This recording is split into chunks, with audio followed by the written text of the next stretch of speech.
G'day guys, Christian Murray here. I'm going to be talking to former Councilwoman Elizabeth Crowley. She's running to be the next Queens Borough President. All right, well, Councilwoman, thank you very much for joining me today. Oh, thanks for having me on the program. Oh, I appreciate it. So listen, just want to kick the ball off with, you were the councilwoman for the 30th District from 2009 to 2017. What makes you want to get back into public office and why Queens Borough President? Well, when I took office at a very difficult time. It was right after the 2008 financial crisis. And I was involved in my community for a number of years. I actually ran for the first time in 2001. And people didn't think a Democrat could win that district, but I didn't give up. I ran for a number of reasons, but ultimately I knew that I could affect positive change. The community was in great need. I had 2 kids in the local public schools. And over the 9 years, I'm proud of the record and the accomplishments I was able to bring not only to my district, but in the work I did across the city. Our infrastructure, and I studied urban planning in grad school, I put to work as a council member, and I'd like to do that as a borough president. I think a borough president needs to be a master planner, especially when you look at the borough and how we have grown so much and our infrastructure has not met that growth. Certainly transportation, as well as hospital and healthcare services we've seen recently with the COVID crisis, and our schools, which are overcrowded and underfunded. So, I mean, given the fact that the city is facing a big budget gap, what impact do you think that will have on sort of plans that you may have as borough president? Well, my plans are big capital plans, and studies have shown going way back to when FDR was the president and we had the big New Deal, and we're looking at a financial crisis we may not have seen since such time. The way to bring us out of that, and even with the most recent 2008 crisis, the TARP program, we were able to put Americans back to work through federal stimulus packages. And many of those are capital construction projects. So with that, we need housing and schools and federal dollars to help support that infrastructure growth. Right. I guess a lot of it is dependent on whether Washington provides a lot of money to the state and the city, I would think, right? We have creative ways of putting monies together. The governor has a project going on. It looks like it's still going to happen at JFK. $14 billion, maybe. The price tag keeps growing. And that maybe 10% actually comes from government dollars. A lot of private investment, there's public-private partnerships that could help stimulate the growth. There's a lot of discussion right now, of course, you know, after the killing of George Floyd and the movement of Black Lives Matter, in terms of, there's a lot of discussion in terms of the police. Where do you stand on police defunding and reforms? First, I'm outraged by the killing of George Floyd. And I stand with Black Lives Matters in their movement to affect positive change in law enforcement. I do think that we have systematic racism in NYPD and in law enforcement across the country. I think that it's true in communities as well as other city agencies.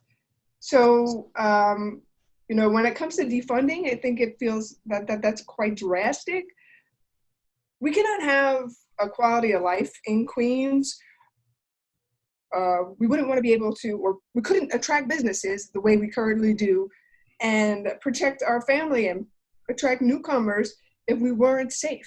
And so while I understand we need to cut every single city agency in a responsible way, the idea of just defunding the police department, I'm not sure what their goal is there. In fact, what we need to do, and I agree with Bernie Sanders, who says that it's a bit outrageous to start pushing for the closure of police departments. We need better trained police officers. The vast majority, in my opinion, through my experience, when I was a council member and as I plan to work with every community precinct council as well as commanding officer to make sure our communities are well served, they're going to work. They're workers. They want to do well. They want to be able to go to work, make a difference, go back to their families, and be safe. Yeah, no, absolutely. Absolutely. Listen, obviously Queens has been very, very hard hit in terms of coronavirus. It's been devastated. What do you think can be done to make sure, that our borough isn't hit so hard if there's a second wave or another pandemic? This goes back to fair share issues. Mm-hmm. I compared us a little bit to the other boroughs in that we never get what we truly deserve and need. And that has to do with infrastructure. But when you think of our borough, we are the most overcrowded. So Mm-hmm. if it's the E train or the 7 train, they run at capacity. If you're living along those lines, especially the 7 train line, so many of our families are doubling up just to get the rent, keep a roof over their head.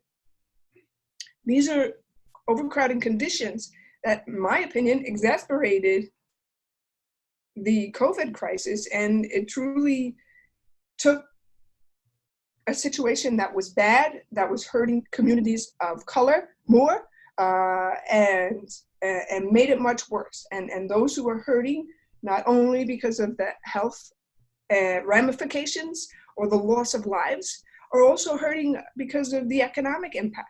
And vast majority of our families here in Queens are hurting right now and will continue to hurt. And that's why we have to have a leader that understands the importance of creating jobs and opportunities and making sure that all of our communities, especially those that we hit the hardest, are able to take part and grow and achieve the goodness that comes out of it.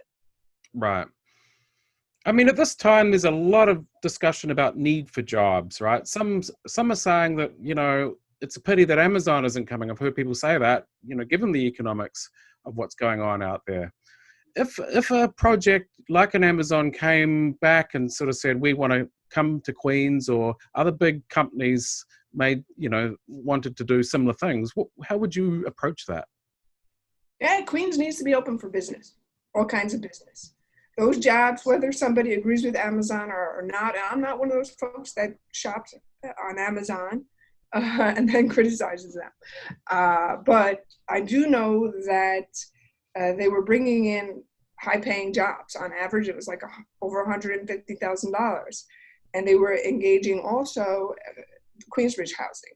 And their mistake probably wasn't engaging the whole borough, because the leadership in that Queens was more extreme and did not want Amazon coming there.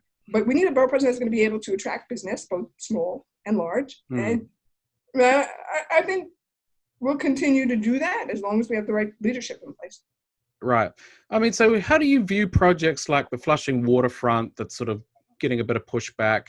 What do you sort of envisage too for that Long Island City area where Amazon was proposed to go? Yeah, well, when there is so much government land involved, and when the city council and the borough president, city of New York, basically is saying that we'll give you a greater amount of density to build, these developers are getting significant incentives, and they're pretty much getting money given to them. They're getting property, and they're getting a right to develop a lot more of square footage, which brings them in money.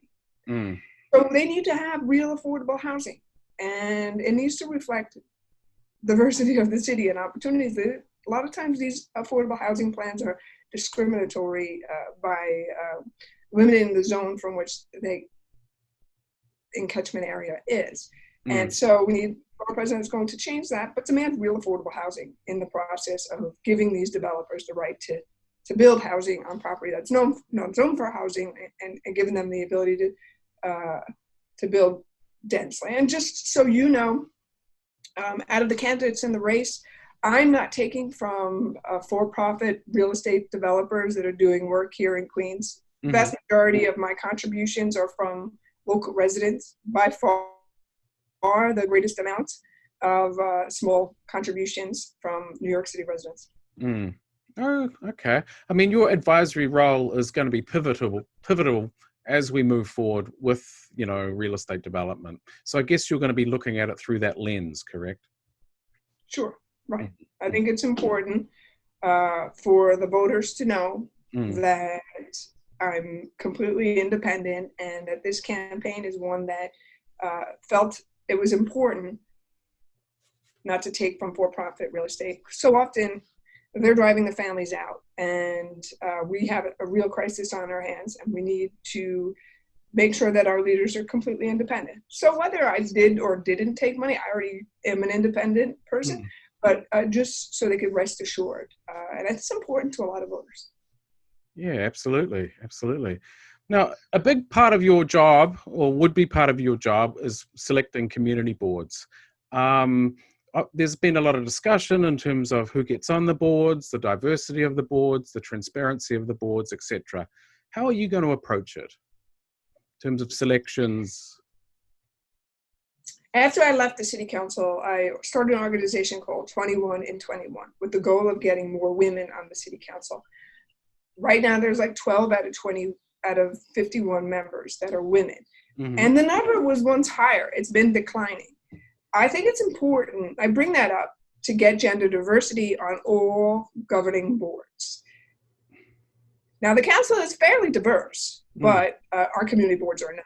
So more gender diversity, there are fewer women almost on every single board. Age diversity, we are starting to see more and more young people get involved and participate. It's important that that participation is reflected on our community boards. And of course, making sure that our boards are reflecting the diversity of the communities they represent. Now, one of the things that you were early to talk about was Rikers Island, closing it potentially, Queens Detention Centre, reopening that.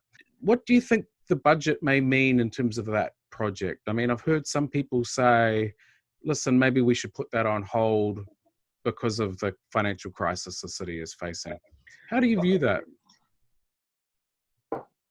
Right now, I have to look at the inventory. I believe that after coronavirus and with the new bail laws, that there are very few people right now on Rikers Island. I had the position before they decided to build new jails of you just using the Kew Gardens jail, the building that's there.